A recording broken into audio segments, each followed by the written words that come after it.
Hola a todos chicos, bienvenidos a este nuevo vídeo del canal. En el día de hoy, día importante, arrancamos con un nuevo módulo y no solo por eso, sino porque es el último de toda nuestra serie o de todo nuestro curso integral de preparación del CFA. Como os decía, hoy arrancamos con Economics, con economía y pues damos el broche final a todo lo que sería pues este largo recorrido por todos los puntos o por todas las temáticas que abarca el examen. Bueno, a lo mejor me planteo haceros unos pequeñitos vídeos extra a modo de bonus track por el hecho de que hay pues contenido que creo que conforme vas estudiando, ¿no? Y conforme vas mejorando en tus habilidades de, bueno, financieras, vamos a decir, como que podría explicar algunos puntos algo mejor y quizá pues rehago algunos vídeos o sería pues como una sección un poquito diferente. Pero en cualquier caso, en el día de hoy vamos a centrarnos en Economics, en dar un poquito pues ese vistazo general de qué es lo que vamos a ver y luego a tocar unos aspectos bastante sencillitos sobre elasticidades. Así que nada, espero que os guste muchísimo. También os recuerdo que tenéis las diapositivas de todo este curso, ya sabéis que es una forma también de apoyar al canal. Tenéis el curso que es completamente gratuito y bueno, pues de alguna manera comprando las slides o las PPTs de todos nuestros vídeos pues ayudáis también a que el canal pues pueda reinvertir en contenido, en material, bueno, al fin y al cabo en hacer las cosas mejor. Así que nada, vamos con el vídeo y espero que te guste.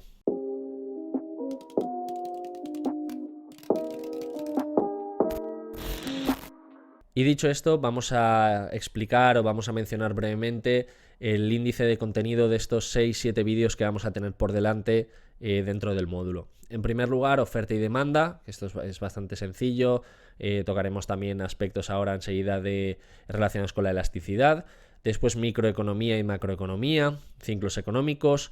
Nos detendremos un poquito más en aspectos de política fiscal y monetaria, comercio internacional y flujos monetarios, que creo que esta es como la parte más complicada o la más compleja de entender, pero bueno, la simplificaremos al máximo para que sea sencillo de seguir. Y por último, mercado de divisas con todo lo relacionado con tipos de cambio. Como habéis observado, pues tampoco me parece un contenido imposible, pero sí que hay que repasar y hay que revisar porque hay muchísimos términos sueltos que nos pueden preguntar de todo y por lo tanto, pues bueno, hay que estar atentos. Por lo tanto, vamos a arrancar con lo que mencionábamos anteriormente, que es el concepto de la elasticidad. La elasticidad es una de las propiedades que más se estudian en economía por el hecho de que nos sirve sobre todo para todo lo que tenga que ver con fijación de precios y obviamente pues si tiene que ver con fijación de precios nos va a permitir trabajar en cualquier ámbito, ya sea a nivel macro como a nivel micro. ¿Qué es esto de la elasticidad? Pues básicamente la variación que presenta cualquier variable cuando se modifica otra, es decir, cómo le afectan los cambios porcentuales de otra variable a una variable. Esto que parece muy complicado, esto que parece, digamos, quizá complejo, vamos a explicarlo de la siguiente forma, ¿no? Y sobre todo con la elasticidad a precio. La elasticidad a precio viene a ser, pues, cómo cambia la cantidad demandada si nosotros estamos modificando el precio. Como habéis visto, pues tendríamos una variable, vamos a llamar variable demanda, y vamos a poner otra variable que es la variable precio. En cualquier empresa o en cualquier mercado, en función de si subimos o bajamos los precios, la cantidad demandada va a variar. Por ejemplo, si yo tengo un bolígrafo que se está vendiendo a precios de mercado de 1 euro, pues probablemente puede que tenga una demanda de 100. ¿Qué es lo que ocurre? Que si yo empiezo a subir el precio de 1 a 2 o a 3 o a 4 y finalmente lo pongo en 5 euros, probablemente esta demanda haya descendido y a lo mejor solo consigo vender 10 unidades. Si os fijáis, ¿cómo ha cambiado finalmente la situación inicial? Pues yo antes vendía 100 unidades por 1 euro, por lo tanto estaba generando 100 euros y ahora, pese a que estoy vendiendo por mayor precio, la demanda ha descendido muchísimo. Por lo tanto, voy a tener un bien que es bastante elástico por el hecho que ante movimientos de una variable que ya hemos denominado que puede ser el precio, ha afectado a otra variable que es la que estamos denominando en este caso como demanda. Pero además, esta elasticidad se puede ver desde diversas perspectivas. La primera de ellas es la que acabamos de explicar, como sería la elasticidad precio, que viene a decirnos cuánto ha variado la cantidad demandada en función de cambios en el precio. Pero como os decía, las perspectivas son muy amplias porque los precios pueden verse afectados por productos complementarios, por productos sustitutivos y por un concepto que es la elasticidad renta. Vamos a explicar las dos. La primera ya la teníamos definida, que es cuánto cambia la cantidad demandada en función de subidas o bajadas del precio, que esta creo que es bastante evidente. En segundo lugar tenemos la elasticidad cruzada. Esta lo que suele provenir es de precios de otros productos que están interrelacionados con ellos. Por ejemplo, pensemos en el caso de los bienes complementarios, café y leche. ¿Qué ocurriría con la demanda de café si de repente los precios de los lácteos se disparasen de tal manera que fuesen prácticamente prohibitivos? Como muchas de las personas que toman café lo hacen siempre acompañado de la leche, en el caso de no poder tomar esta segunda porque el precio ha subido muchísimo, probablemente la demanda de café también descendería. Esta es la elasticidad cruzada, en la que la demanda de un determinado bien, en este caso sería el café, se vería afectada por variaciones del precio, pero no de sí mismo, sino de un bien tercero. Y luego, por último, nos encontramos con la elasticidad renta. Esta es muy sencillita de entender por el hecho de que lo que viene a reflejar son los cambios de las cantidades demandadas en función de la renta disponible que tienen las personas.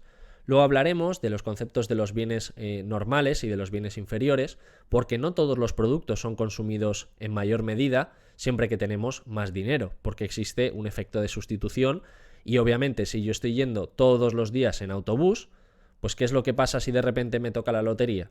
Que tengo muchísima renta disponible, pues que probablemente vaya en taxi o vaya en coche o con otra alternativa y no utilizaría tanto el autobús.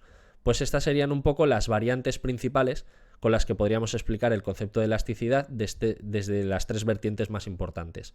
Elasticidad precio propio o elasticidad precio, la elasticidad precio cruzado y por último la elasticidad renta. Por lo tanto, ¿esto cómo confluye o cómo lo podemos integrar de una manera que se entienda de una manera global o de una manera sencilla con un esquema fácil?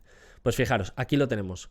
¿Cómo se ven afectadas las demandas de cualquier producto? Pues en primer lugar, si existen o no sustitutivos. Ya hemos explicado aquí que si tengo un bien y ese bien cercano pues aumenta de precio o ese bien relacionado aumenta de precio, probablemente mi demanda descienda.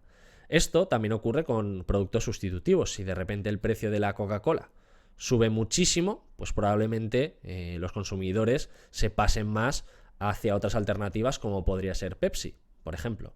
Por lo tanto, la existencia o no de sustitutivos te mete en un concepto más de monopolio, de no monopolio, y obviamente si hay posibilidad de sustitutivos, pues tu elasticidad será mayor. También, por otro lado, hemos hablado de esta elasticidad renta, que viene a ser pues los cambios o las variaciones que tiene la demanda de un determinado producto. También, por otro lado, hemos hablado de esta elasticidad renta, que es muy importante por el hecho de que a mayores ingresos disponibles, las cantidades demandadas pueden variar. Esto se observa muy bien, sobre todo con los viajes. Ante una mayor renta, pues las personas están más predispuestas a viajar que una persona que tiene menor renta. Por lo tanto, podríamos decir que la elasticidad renta de los viajes o de las agencias de viajes pues es bastante alta. Y por tanto, todo ello confluye en las elasticidades que hemos explicado anteriormente. Pero aquí voy a mencionar un matiz, que es que cuando existe elasticidad cruzada, es decir, podemos identificar que los bienes son complementarios o sustitutivos en función de si la elasticidad es positiva o negativa, y luego lo que hemos comentado también, esta elasticidad renta viene a denominar luego lo que se conocen como bienes normales y bienes inferiores. Si yo tengo más renta y consumo más, lo consideraremos como un bien normal, y si yo tengo más renta pero consumo menos, como es el caso del autobús, identificaremos ese bien como un bien inferior. De esta forma también he querido plasmaros todo lo que hemos explicado en una diapositiva para que lo tengáis muy a mano. Fijaros cómo los bienes normales y los bienes inferiores ya los hemos explicado anteriormente. Bienes normales, aquellos que ante aumentos de la renta disponible se consumen más. Podríamos poner el caso de acudir a un restaurante o salir a cenar fuera, por el hecho de que si tengo más renta, pues probablemente la demanda de un restaurante sea mayor que si no la tengo. Esto sería un bien normal porque atiende un poco a la lógica. Y luego, por otra parte, los bienes inferiores, que son aquellos que responden de manera contraria, que a mayor renta, pues los utilizo menos, ¿no? Como podría ser, pues, bienes de segunda mano, o en el caso del autobús que hemos puesto anteriormente, por otras alternativas como el taxi, por ejemplo. Y luego hay dos muy curiosos, que son los bienes Giffen, que, bueno, son similares, pero hay una característica principal que ahora explicamos. Ambos atienden al hecho de que al aumentar su precio también va a aumentar la cantidad demandada, pero cuando hablamos de bienes Giffen nos vamos a referir a bienes de primera necesidad, como el arroz, las patatas, el agua, etcétera, que en este caso, pues bueno, tampoco tenemos otras alternativas y habría que consumirlo. Es decir, en el caso de si nos sube la luz, pues ¿qué vamos a hacer, no? Si solo podemos consumir luz, pues ya me diréis. No hay otra alternativa, no vamos a ir con cerillas por la casa o con linternas.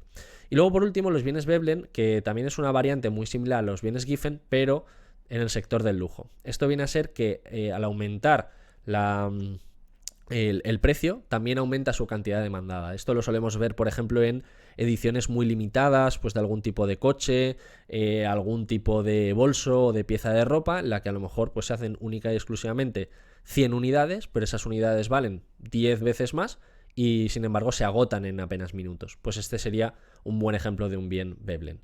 Entonces, bueno, como podéis ver, pues la diferencia es que el primero está relacionado con el efecto renta y el segundo con el efecto sustitución. Bueno, simplemente para que lo tengáis también más o menos explicado y bastante a mano. Y ahora, por último, os voy a plantear un pequeñito ejercicio para que lo hagamos, que es de los más comunes y creo que es bastante útil que lo entendamos bien. Pensad que siempre que estamos hablando de la oferta y de la demanda, son básicamente funciones que vienen condicionadas por variables internas. Ya hemos dicho el precio de X, que es del propio producto, el precio de Y, que sería un bien relacionado, veremos si es complementario o si es sustitutivo, y por último de la renta disponible. Y ahora finalmente me gustaría hacer un pequeñito ejercicio con vosotros de los más típicos o de los que más nos pueden caer para que lo entendamos de una manera muy sencillita. Pensad que como estamos hablando de la curva de demanda o la curva de oferta, en este caso es la de demanda, estamos hablando de que va a ser una función condicionada por distintas variables, el precio del propio producto, el precio del bien relacionado y por último de la renta, que son pues estas tres variables que van a generar finalmente pues la elasticidad las distintas elasticidades, ¿no?, que nos vamos a encontrar. No lo he explicado anteriormente, pero sí que tenéis el diagrama y obviamente si tenemos aquí la variable precio y la variable demanda, si yo tengo un producto que se mantiene fijo independientemente de que yo vaya subiendo el precio, pues aquí diremos que esto es completamente inelástico. Y de la misma forma, si yo voy subiendo el precio y a medida que subo el precio las cantidades demandadas decrecen, pues aquí lo que nos vamos a encontrar es que es perfectamente elástico. Entonces, obviamente nunca nos vamos a encontrar algo tan perfecto, siempre vamos a tener pues curvas con cierta diagonal, ¿no?, o con cierta pendiente. Pero bueno, en cualquier caso era el concepto que os quería explicar. Ahora bien, dentro del propio ejercicio, vamos a hacerlo sencillo. Para resolverlo, lo que vamos a hacer son dos pequeñitos pasos. En primer lugar, vamos a ver las variables que nos están estableciendo. El precio del bien es de 10 euros, el precio del bien relacionado es de 25 y por último la renta disponible es de 30.000 euros. Perfecto. Y entendido esto, para resolver el ejercicio, lo que vamos a hacer es dividirlo en dos pasos. En el paso 1 vamos a sustituir los inputs en la función, y aquí los tenéis, 10, 25 y 30.000. Y los vamos a ir añadiendo a las diferentes variables. Perfecto. Y nos da un resultado de 9.350. ¿Qué es lo que ocurre? Que cada una va a afectar de manera diferente. Por lo tanto, cada elasticidad se debe de sacar de forma individual. ¿Para qué nos ha servido este 9.350? Pues para obtener el denominador, que va a ser el mismo en las tres funciones, ¿vale? En las tres elasticidades.